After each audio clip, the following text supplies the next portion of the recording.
નમસ્કાર વિદ્યાર્થી મિત્રો, આજે આપણે એક્ટિવ પેસિવ વોઇસના ચેન્જ ધ ટેક્સ્ટમાં જે 2 માર્ક્સનું પૂછાય છે એના અત્યાર સુધી આપણે એક્સરસાઇઝ ને ઉદાહરણ જોયા એ બધા સેન્ટેન્સમાં હતા. હવે આપણે 4-5 એના ફકરામાં આપણે કેવી રીતે કરવાનું થશે, આખો પેરેગ્રાફ આપ્યો હશે અને એમાં વાક્યનું કેવી રીતે એક્ટિવ પેસિવ કરશું એ જોઈએ. તો આપણે એક્ટિવ માંથી પેસિવ અથવા પેસિવ માંથી એક્ટિવ માં રૂપાંતર કરવા વાળા આપણે પેરેગ્રાફ જોઈએ. આપણો પહેલો પેરેગ્રાફ આ રીતે આપેલો છે. My father looks after this account. We often put many responsibilities upon him. He does his duties well. We pay great respect towards him. હવે આપણે જોયું હતું આની પહેલાના ચેન્જ ધ ટેક્સ્ટમાં કે તમારે સ્ટાર્ટ લાઈક ધીસ ઉપરથી ખબર પડશે. આ તો આપણે ખબર છે કે અત્યારના એક્ટિવ પેસિવ નો ટોપિક ચાલુ છે એટલે આપણા જે પેરેગ્રાફ છે એ એક્ટિવ પેસિવ ના જ હશે.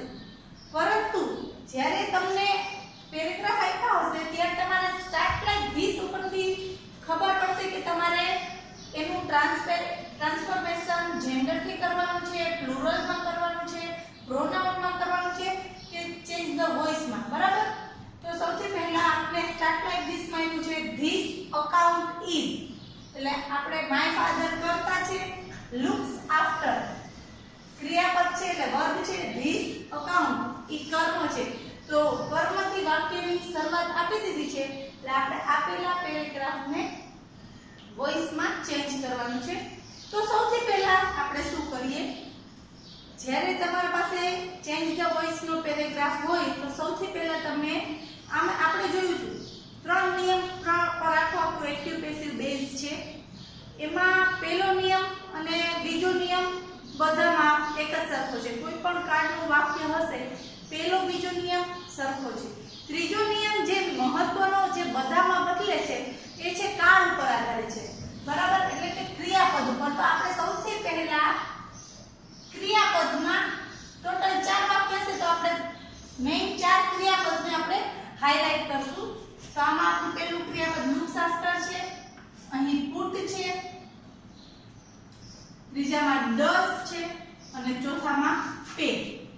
તો આપણે સૌથી પહેલા શું કર્યું કે પેરેગ્રાફમાં જેટલા પણ વર્બ છે, વર્બ શા માટે હાઇલાઇટ કરવા જોઈએ તો યાદ રાખજો, વર્બ ઉપરથી તમારે એની સાથે જે આપણે ચેન્જ ધ ટેક્સ્ટ સમજાવતી હતી ત્યારે તમને બ્રેકેટમાં જે લખતી હતી એમિઝાર +v3 વોઝવેર +v3 કેમાં બી એડ કરવાનું, કેમાં બી કોકમાં બી, એ તમને ખ્યાલ આવે.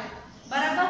તો સૌથી પહેલા આપણે શું કરશું, વર્બને હાઇલાઇટ કરશું. પહેલું વાક્ય સ્ટાર્ટ લાઈક ધીસ માં આપ્યું છે એટલે જોઈએ. વાક્યની શરૂઆત થશે ધીસ અકાઉન્ટ ઇઝ. હવે લુક્સ આફ્ટર ક્રિયાપદ છે તો આપણે એનું V3 બરાબર સાદા વર્તમાન કાળનું છે વાક્ય લુક્સ આફ્ટર, ત્રીજો પુરુષ એકવચનમાં એસ લાગ્યું એટલે સાદા વર્તમાન કાળ સૌથી પહેલા જે મેં સ્ટાર્ટ કરાયો હતો એમાં આપણે એમ હતું પેસિવ વોઇસમાં એમ ઇઝ આ વત્તા ક્રિયાપદનું ભૂતપૂર્વ એટલે કે V3. તો આપણે ઇઝ તો આપી દીધું છે અને લુક્સ આફ્ટર એનું લુક્ડ આફ્ટર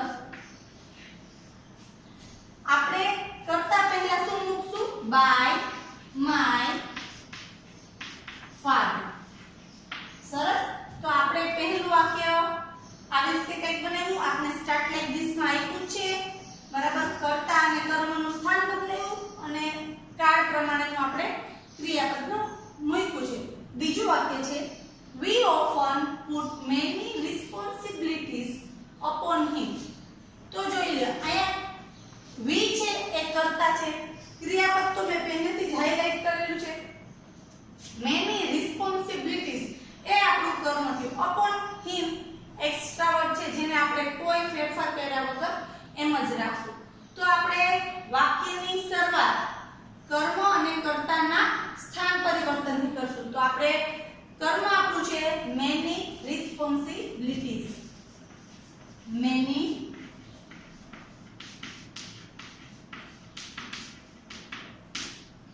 responsibilities. ચાલો હવે આપણે જોવાનું છે એકવચન તો is લખશું, બહુવચન તો are લખશું. અહીં responsibilities બહુવચનમાં છે તો are અને પછી put નું ત્રીજું રૂપ put એટલે એમાં put. many responsibilities are put. આ often શબ્દ છે તો તમે are often put લખી શકો, put often લખી શકો.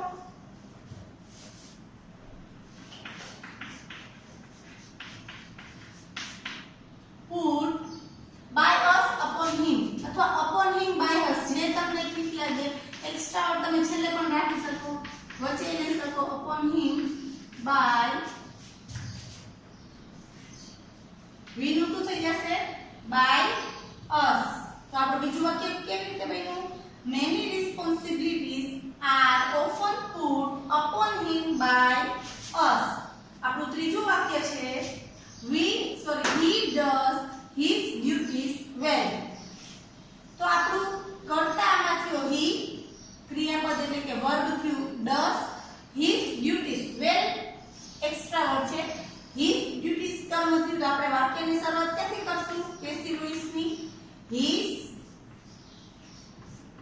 duties. ચાલો હવે આને his duties એકવચન છે કે બહુવચન છે? બહુવચન છે તો આપણે is are શું લગાડશું? are. his duties are do, does, did અને એનું ભૂતકૃતકનું રૂપ થશે done. his duties are done. આપણે હીનું by પછી શું કરશું? by him અને well વધારાના શબ્દ છે. આપણું ત્રીજું વાક્ય કેવી રીતે બન્યું? his duties are done by him well. ચોથું વાક્ય we pay great respect towards him. we pay great respect towards him. તો આપણો અહીંયા કર્તા કોણ થયો?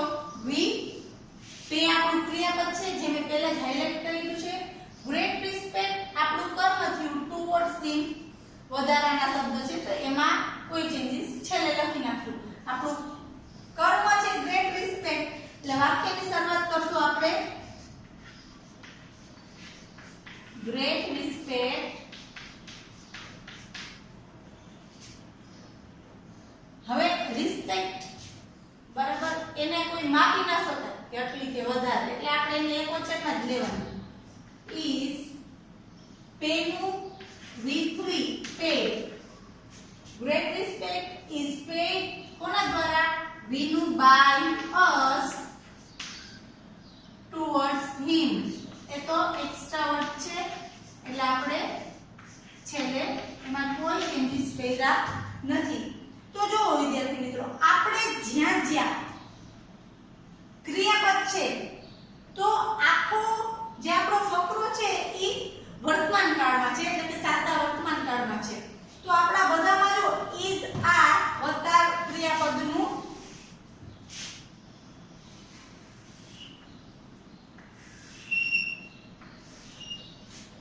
સાદા વર્તમાન કાળનો ફકરો હશે. એક્ટિવ વોઇસમાં છે આપણે એનું પેસિવમાં રૂપાંતર કર્યું તો ખાસ આપણે યાદ રાખવાનું છે કે એકવચન હોય તો is, બહુવચન હોય તો આ વત્તા ક્રિયાપદનું v3 એટલે કે ભૂતકૃદકનું રૂપ. તો આ હતો આપણો એક્ટિવ માંથી પેસિવનો પહેલો ફકરો. આવી જ રીતે આપણે બીજો ફકરો જોઈએ. બીજા ફકરોની ક્વેશ્ચન આ રીતના છે. Rahul was playing cricket. he saw a ball lying on the pitch. he called his friend for help. They did not like it. They did not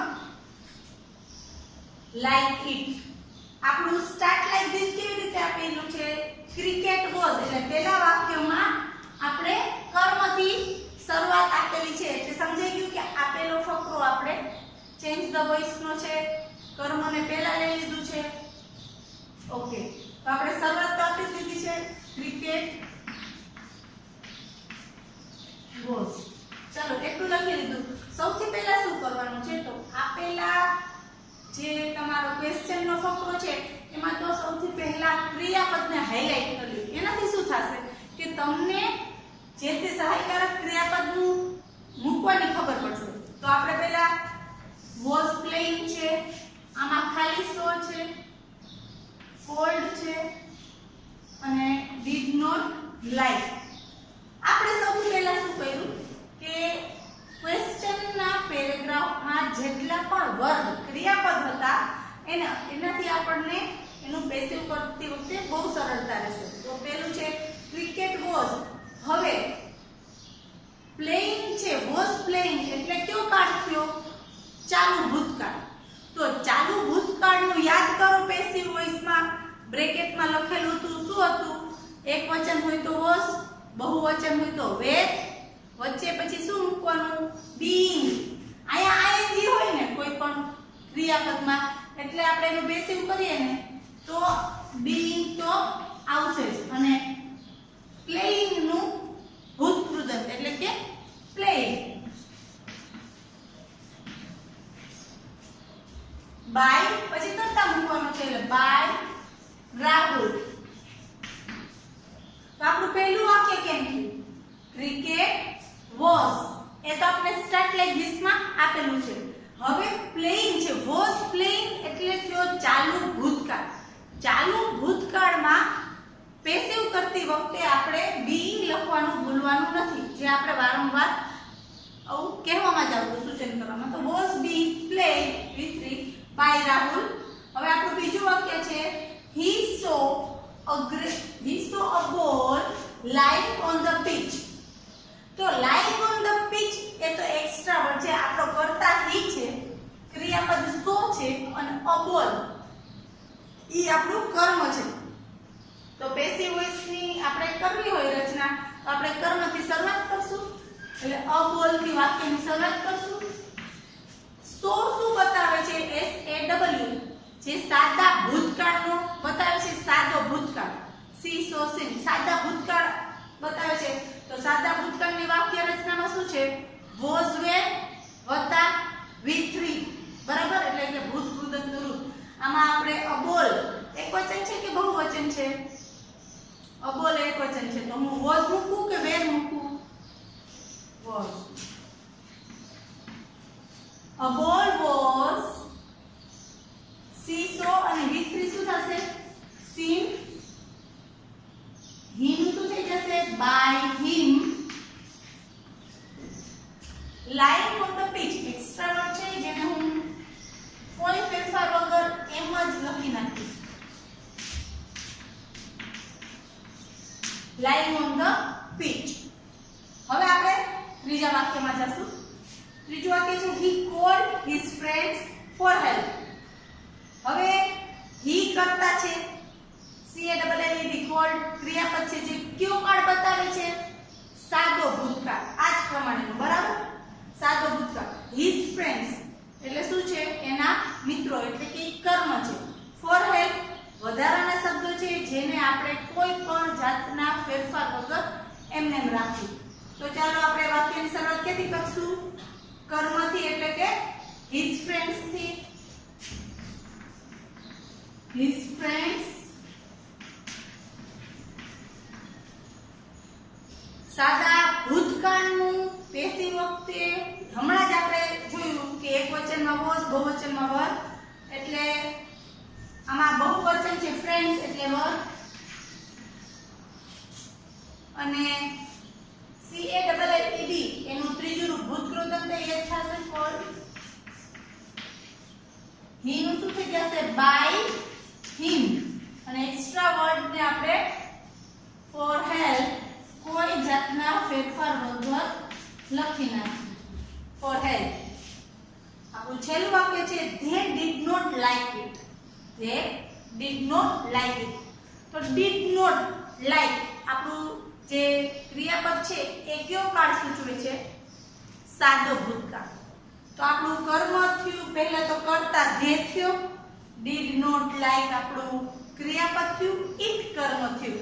આપણે વાક્યની શરૂઆત પેસિવ વોઇસ ની કર્મથી કરશું એટલે કે ઇટ થી કરીએ. ઇટ સાથે શું આવશે? વોઝ કે વર?